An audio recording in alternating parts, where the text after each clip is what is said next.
ব্যাপারটা এমন, যে কোনো সম্পর্কের চূড়ান্ত লক্ষ্য হল শান্তি ও মানসিক প্রশান্তি পাওয়া। আর শান্তি হল এক ধরনের রিচার্জেবল ব্যাটারি। আপনি দিন শুরু করেন ১০০% সন্তুষ্টি নিয়ে, দীর্ঘদিনের শেষে আপনি ফেরেন ৯০%তে এসে। আপনি সঙ্গীর কাছে কি আশা করেন? আপনি চান তিনি আবার ১০০% ফিরিয়ে নিক। কিন্তু দুর্ভাগ্যবশত খারাপ আচরণের কারণে আমরা বরং একে অপরকে আরও বেশি নিঃশেষ করি। ফলে আমরা ৭০% অবস্থায় ঘুমাতে যাই। এরপর একসময় এমন হয় আমরা ৯০% নিয়ে জাগি।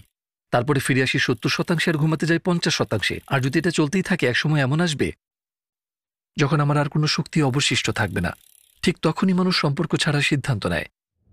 কিন্তু আমাদের বোঝা দরকার, তুমি আমার জন্য শান্তির উৎস হওয়ার কথা, আর আমি তোমার শান্তির উৎস।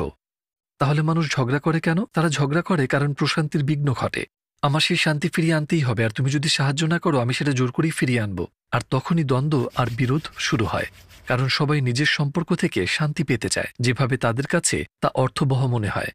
আর যদি আমরা একে অপরের সঙ্গে মানিয়ে নিতে না পারি, যদি যথেষ্ট নমনীয় না হই সেই শান্তি দেওয়ার ব্যাপারে, যদি না বুঝি যে এই প্রক্রিয়ায় আমি নিঃশেষ হয়ে যাচ্ছি, তাহলে মানুষ সবসময়ই ঝগড়া করবে। আমাদের